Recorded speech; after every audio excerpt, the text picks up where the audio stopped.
La trampa de Satanás. Capítulo número 2. Ofensa colectiva. Muchos tropezarán entonces, y se entregarán unos a otros, y unos a otros se aborrecerán.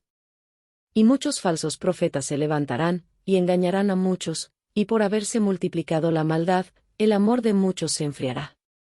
Mas el que persevere hasta el fin, éste será salvo.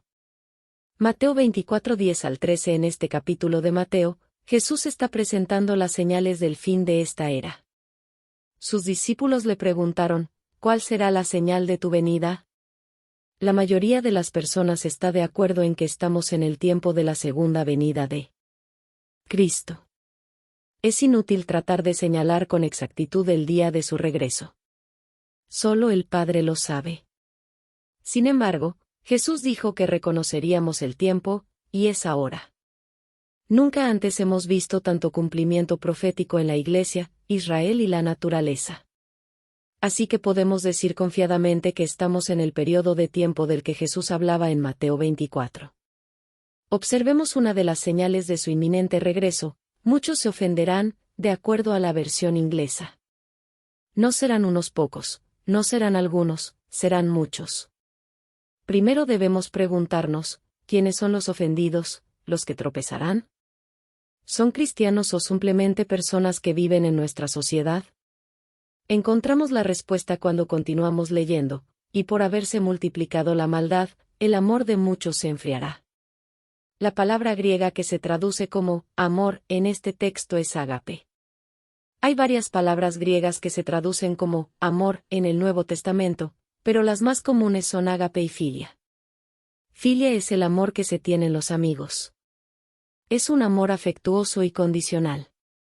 El amor filia dice, tú me haces un favor y yo te lo devuelvo. O, si me tratas bien, yo también te trataré bien a ti. Por otro lado, el amor ágape es aquel que Dios derrama en los corazones de sus hijos. Es el mismo amor que Jesús nos da gratuitamente. Es incondicional. No está basado en nuestras acciones, ni siquiera en si recibe amor a cambio. Es un amor que da, aunque sea rechazado. Sin Dios solo podemos amar con un amor egoísta, un amor que no se da si no es recibido y correspondido. No obstante, el ágape ama sin importar la respuesta. Este ágape es el amor que Jesús mostró al perdonarnos en la cruz. Así que los muchos, a los que se refiere Jesús son cristianos cuyo ágape se ha enfriado. Hubo un tiempo en que yo hacía todo lo posible para mostrarle a una determinada persona que la amaba. Con todo, parecía que cada vez que deseaba alcanzarla con mi amor, esa persona me devolvía malos tratos y críticas. La situación continuó durante meses, hasta que me harté. Fui a quejarme ante Dios. Ya basta. Ahora tendrás que explicarme esto. Cada vez que le muestro amor a esta persona, me arroja odio en el rostro. El Señor comenzó a hablarme. Ion, debes comenzar a tener fe en el amor de Dios. ¿Qué quieres decir?, pregunté. Entonces me explicó, el que siembra para su carne, de la carne segará corrupción, mas el que siembra para el Espíritu, del Espíritu segará vida eterna. No nos cansemos, pues, de hacer bien, porque a su tiempo segaremos, ver Gálatas 6, 8, 9. Necesitamos comprender que cuando sembramos el amor de Dios, segaremos el amor de Dios. Tenemos que desarrollar fe en esta ley espiritual, aunque no levantemos la cosecha en el campo espiritual en que la sembramos o no cosechemos tan pronto como desearíamos. El Señor continuó. En mi hora de mayor necesidad, mis amigos más cercanos me abandonaron. Judas me traicionó, Pedro me negó, y los demás huyeron para salvar sus vidas. Solo Juan me siguió desde lejos. Yo había cuidado de ellos durante 3 años, los había alimentado y les había enseñado. Sin embargo, mientras moría por los pecados del mundo, los perdoné. Liberé a todos, desde mis amigos que me habían abandonado hasta el guardia romano que me había crucificado. Ellos no me pidieron perdón, pero yo lo brindé gratuitamente. Yo confiaba en el amor del Padre. Sabía que dado que había sembrado amor, cosecharía amor de muchos hijos e hijas del reino. Debido a mi sacrificio de amor, ellos me amarían. Yo les dije, Amad a vuestros enemigos, bendecid a los que os maldicen, haced bien a los que os aborrecen, y orad por los que os ultrajan y os persiguen, para que seáis hijos de vuestro Padre que está en los cielos, que hace salir su sol sobre malos y buenos, y que hace llover sobre justos e injustos. Porque si amáis a los que os aman, ¿qué recompensa tendréis? ¿No hacen también lo mismo los publicanos? Y si saludáis a vuestros hermanos solamente, ¿qué hacéis de más? ¿No hacen también así los gentiles? Mateo 5, 44 al 47. Grandes expectativas. Comprendí que el amor que daba estaba siendo sembrado en el espíritu, y que finalmente cosecharía el fruto de esas semillas de amor. No sabía de dónde, pero sabía que la cosecha llegaría. Ya no volví a considerar un fracaso el hecho de que la persona que yo amaba no me correspondiera, eso me dio libertad para amarla aún más. Muchos cristianos no se dejarían vencer ni se sentirían ofendidos si supieran esto. Por lo general, esta no es la clase de amor que practicamos. Ofrecemos un amor egoísta que se siente decepcionado fácilmente cuando sus expectativas no son cumplidas. Si tengo expectativas con respecto a una determinada persona, esa persona puede decepcionarme, a tal punto que no llegue a cumplir con mis expectativas. No obstante, si no tengo expectativas con respecto a ella, cualquier cosa que reciba es una bendición, no algo que me debe. Cuando requerimos de las personas con quienes nos relacionamos un determinado comportamiento, estamos preparándonos para ser ofendidos. Mientras más esperamos de los demás, mayor posibilidad de ofensa existe. ¿Muros de protección? El hermano ofendido es más tenaz que una ciudad fuerte, y las contiendas de los hermanos son como cerrojos de alcázar. Proverbios 18, 19. Un hermano o una hermana ofendidos son más difíciles de ganar que una ciudad fortificada. Las ciudades fortificadas tenían muros a su alrededor.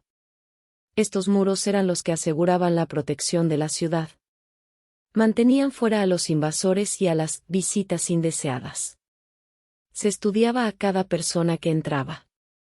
Los que debían impuestos no podían ingresar hasta que hubieran pagado. Los que eran considerados una amenaza para la salud o la seguridad de la ciudad se quedaban afuera. Cuando nos sentimos heridos, construimos muros alrededor de nuestro corazón para salvaguardarlo y evitar futuras heridas. Nos volvemos selectivos y le negamos la entrada a todos los que tememos que nos hieran. Rechazamos a todos los que creemos que nos deben algo. Les negamos el acceso hasta que hayan pagado todo. Le abrimos nuestra vida solamente a quienes pensamos que están de nuestro lado. Sin embargo, muchas veces estas personas que están de nuestro lado, también se sienten ofendidas. Así que, en lugar de ayudar, acumulamos más piedras sobre los muros que ya habíamos construido. Y sin que sepamos cómo sucede, estos muros de protección se convierten en una prisión. A esta altura, ya no solo miramos con suspicacia a los que entran, sino que nos aterroriza la idea de salir de nuestra fortaleza. Cuando nos sentimos ofendidos, miramos principalmente hacia adentro, en un movimiento introspectivo. Guardamos con cuidado nuestros derechos y nuestras relaciones personales. Consumimos nuestras energías tratando de asegurar que no se produzcan nuevas heridas. Si no nos arriesgamos a ser heridos, no podemos brindar amor incondicionalmente. El amor incondicional les da a los demás el derecho de herirnos. El amor no busca lo suyo, pero las personas que se sienten heridas se vuelven cada vez más introspectivas y se limitan a sí mismas cada vez más. En este ambiente, el amor de Dios se enfría como la cera. Un ejemplo natural de este fenómeno se encuentra en los dos mares de la Tierra Santa. El mar de Galilea recibe y entrega libremente agua. Tiene abundancia de vida y alberga a muchas especies de peces y plantas acuáticas. El agua del mar de Galilea es llevada por el río Jordán al mar Muerto. No obstante, el mar Muerto solo recibe agua, no la deja salir. No hay plantas ni peces en él. Las aguas vivas del mar de Galilea mueren al mezclarse con las aguas estancadas del mar Muerto. La vida no puede mantenerse si tratamos de aprisionarla, sino que debe ser entregada libremente. De modo que un cristiano ofendido recibe vida, pero debido al temor no puede compartirla. Como consecuencia, aún la vida que entra a él se estanca dentro del muro o la prisión de la ofensa. El Nuevo Testamento se refiere a estos muros como fortalezas. Porque las armas de nuestra milicia no son carnales, sino poderosas en Dios para la destrucción de fortalezas, derribando argumentos y toda altivez que se levanta contra el conocimiento de Dios, y llevando cautivo todo pensamiento a la obediencia a Cristo. 2 Corintios 10, 4, 5 Estas fortalezas crean patrones de razonamiento por medio de los cuales se procesa toda la información entrante. Aunque originalmente fueron erigidas para protección, se convierten en una fuente de tormento y distorsión, porque se levantan contra el conocimiento de Dios. Cuando filtramos todo lo que recibimos a través de los dolores, rechazos y experiencias negativas pasadas, nos resulta imposible creerle a Dios. No podemos creer que Él diga en serio lo que dice. Dudamos de su bondad y su fidelidad, porque lo juzgamos con los parámetros que los hombres han marcado en nuestra vida. Pero Dios no es hombre. Él no puede mentir. Números 23:19 Dios no es hombre, para que mienta. Sus caminos no son como nuestros caminos, y sus pensamientos no son como nuestros pensamientos. Isaías 55, 8, 9 Porque mis pensamientos no son vuestros pensamientos, ni vuestros caminos, mis caminos declara el Señor. Porque como los cielos son más altos que la tierra, así mis caminos son más altos que vuestros caminos, y mis pensamientos más que vuestros pensamientos. Las personas ofendidas pueden encontrar versículos bíblicos que apoyen sus argumentos, pero no es así como Dios desea que se utilice su palabra. El conocimiento de la palabra de Dios sin amor es una fuerza destructora, porque nos llena de orgullo y legalismo. 1 Corintios 8, 1, 3 En cuanto a lo sacrificado a los ídolos, sabemos que todos tenemos conocimiento. El conocimiento envanece, pero el amor edifica. Si alguno cree que sabe algo, no ha aprendido todavía cómo debe saber, pero si alguno ama a Dios, ese es conocido por él, lo cual hace que nos justifiquemos en lugar de arrepentimos por la falta de perdón. Esto crea una atmósfera en la que podemos ser engañados, dado que el conocimiento sin el amor de Dios nos lleva al engaño. Jesús advierte sobre los falsos profetas inmediatamente después de hablar de los muchos que serán ofendidos, y muchos falsos profetas se levantarán, y engañarán a muchos. Mateo 24, 11. ¿Quiénes son esos muchos a los que engañarán? Respuesta: los ofendidos cuyo amor se ha enfriado. Mateo 24, 12 Y debido al aumento de la iniquidad, el amor de muchos se enfriará. Falsos profetas. Jesús les llama lobos con piel de cordero a los falsos profetas. Mateo 7:15 Cuidaos de los falsos profetas, que vienen a vosotros con vestidos de ovejas, pero por dentro son lobos rapaces. Son hombres que buscan lo suyo, que aparentemente son cristianos, usan la piel de cordero, pero en su interior tienen naturaleza de lobo. A los lobos les gusta andar rondando a las ovejas. Se los encuentra tanto en la congregación como en el púlpito. Son enviados por el enemigo para infiltrarse y engañar. Deben ser identificados por su fruto, no por sus enseñanzas ni por sus profecías. Muchas veces, su enseñanza parece ser sana, mientras que el fruto que se ve en sus vidas y ministerios no lo es. Un ministro, un cristiano, es lo que vive, no lo que predica. Los lobos siempre persiguen a las ovejas heridas o jóvenes, no a las que son fuertes y sanas. Ellos les dicen a las personas lo que desean oír, no lo que necesitan escuchar. Esas personas no desean una sana doctrina, lo que quieren es a alguien que halague sus oídos. Veamos qué dice Pablo sobre los últimos días. También debes saber esto, que en los postreros días vendrán tiempos peligrosos. Porque habrá hombres implacables que tendrán apariencia de piedad, pero negarán la eficacia de ella. A esto se evita, porque vendrá tiempo cuando no sufrirán la sana doctrina, sino que teniendo comezón de oír, se amontonarán maestros conforme a sus propias concupiscencias, y apartarán de la verdad el oído y se volverán a las fábulas. Segunda de Timoteo 3:1-5, 4:3, 4, énfasis añadido, observe que estos hombres tendrán una apariencia de piedad o cristianismo, pero negarán su eficacia. ¿Cómo lo harán? Negando que el cristianismo puede hacer que pasen de la falta de perdón al perdón. Se jactarán de ser seguidores de Jesús y proclamarán que han nacido de nuevo, pero aquello de lo que se jactan no ha logrado atravesar sus corazones y producir el carácter de Cristo. La generación de la información. Pablo podía ver proféticamente que estos hombres y mujeres engañados tendrían el celo de obtener conocimiento, pero permanecerían sin cambios porque jamás lo aplicarían. Él los describió como personas que siempre están aprendiendo, y nunca pueden llegar al conocimiento de la verdad, segunda de Timoteo 3:7. Si Pablo viviera hoy, se entristecería al ver que lo que él predijo está cumpliéndose. Vería multitudes de hombres y mujeres asistiendo a campañas evangelistas, seminarios y cultos en las iglesias, acumulando conocimiento sobre la Biblia. Los vería rondar en búsqueda de una nueva revelación, a fin de vivir vidas más exitosas y egoístas. Vería ministros que arrastran a otros ministros a los tribunales por causas justas. Vería publicaciones y programas de radio y televisión cristiana donde se ataca a hombres y mujeres de Dios con nombre y apellido. Vería a los carismáticos yendo de iglesia a iglesia, escapando de las ofensas, profesando el señorío de Jesucristo, al tiempo que no logran perdonar. Pablo clamaría: arrepentíos, y sed libre de vuestro engaño, generación de hipócritas egoístas. No importa cuán actualizado está usted con respecto a las nuevas revelaciones, ni a cuántos seminarios e institutos bíblicos ha asistido, ni cuántos libros ha leído, ni siquiera cuántas horas diarias ora y estudia. Si está ofendido y no ha perdonado, y se niega a arrepentirse de este pecado, no ha llegado a conocer la verdad.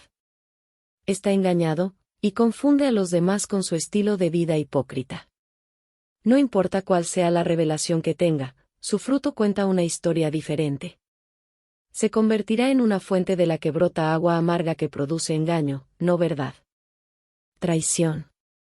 Muchos tropezarán entonces, y se entregarán unos a otros, y unos a otros se aborrecerán. Mateo 24:10, énfasis añadido. Examinemos esta afirmación. Si observamos con cuidado, encontraremos una progresión. Una ofensa, tropiezo, lleva a la traición, la entrega, y la traición lleva al odio. Como hemos dicho antes, las personas que han sido ofendidas construyen muros para protegerse. Comienzan a concentrarse en la autopreservación. Deben estar protegidas y seguras a cualquier costo. Esto las hace capaces de traicionar a otros. Cuando traicionamos a alguien, estamos buscando protegernos o beneficiarnos a costa de otra persona, por lo general, de alguien con quien estamos relacionados. Por lo tanto, una traición en el reino de Dios se produce cuando un creyente busca su propio beneficio o protección a expensas de otro. Mientras más estrecha es la relación, más grave es la traición. La traición es la máxima ruptura del pacto. Cuando se produce una traición, la relación no puede ser restaurada a menos que vaya seguida de un genuino arrepentimiento. La traición, entonces, lleva al odio, con consecuencias muy graves. La Biblia dice claramente que cualquier persona que odia a su hermano es homicida, y que no tiene vida eterna permanente en él. Primera de Juan 3:15. Todo el que aborrece, abomina, detesta, a su hermano de Cristo, es de corazón un asesino, y sabéis que ningún asesino tiene vida eterna permanente, perseverante, dentro de él. Qué triste que podamos encontrar ejemplo tras ejemplo de ofensas, traiciones y odio entre los creyentes en la actualidad.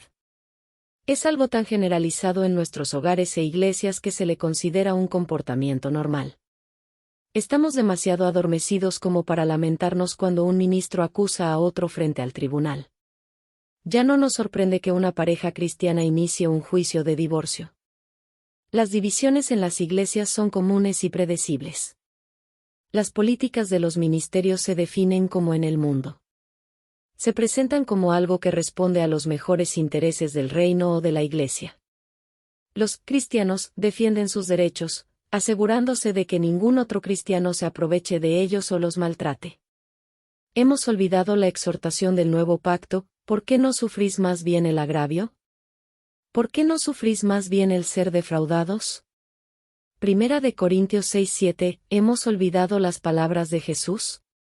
Pero yo os digo, amad a vuestros enemigos, bendecid a los que os maldicen, haced bien a los que os aborrecen, y orad por los que os ultrajan y os persiguen. Mateo 5:44. ¿Hemos olvidado el mandato de Dios? Nada hagáis por contienda o por vanagloria, antes bien con humildad, estimando cada uno a los demás como superiores a él mismo. Filipenses 2:3. ¿Por qué no vivimos según estas leyes de amor? ¿Por qué somos tan rápidos para traicionarnos en lugar de entregar nuestras vidas unos por otros, aun arriesgándonos a ser engañados? Respuesta: nuestro amor se ha enfriado, lo cual trae como consecuencia que deseemos continuar protegiéndonos. Cuando estamos tratando de cuidarnos a nosotros mismos, no podemos entregarle confiadamente nuestro cuidado a Dios. Cuando Jesús sufrió maltrato, no devolvió mal por mal, sino que le confió su alma a Dios, quien juzgaría justamente. Nosotros debemos seguir sus pasos. Pues para esto fuisteis llamados, porque también Cristo padeció por nosotros, dejándonos ejemplo, para que sigáis sus pisadas, el cual no hizo pecado, ni se halló engaño en su boca, quien cuando le maldecían, no respondía con maldición, cuando padecía, no amenazaba, sino, encomendaba la causa al que juzga justamente. Primera de Pedro 2, 21 al 23. El que nos capacita. Debemos llegar a un punto en que confiemos solamente en Dios y no en la carne. Muchos dicen con sus labios que Dios es su Padre, pero viven como huérfanos. Manejan sus vidas con sus propias manos, al tiempo que con su boca dicen, Él es mi Dios y Señor. A esta altura del libro usted ya sabe cuán serio es el pecado de la ofensa. Si no se soluciona, la ofensa lleva finalmente a la muerte. Sin embargo, cuando nos resistimos a la tentación de sentirnos ofendidos, Dios nos da una gran victoria. Si el diablo pudiera destruirnos cuando él quisiera, nos habría borrado de la faz de la tierra. Hace ya largo tiempo. Antes de leer este libro, me encontraba en un punto en el que no tenía ninguna comunicación con Dios. Había sido salvada, pero existía algo entre Dios y yo que no estaba muy bien. Sabía que el error no era de parte del Señor, pero no sabía con exactitud cuál era el problema. Un día estaba visitando a una amiga que tenía La trampa de Satanás, de John Bevere. Lo traje a casa y comencé a leerlo. No podía dejar el libro ni por un momento. Este contenía una unción muy grande, y mi espíritu justo lo devoraba.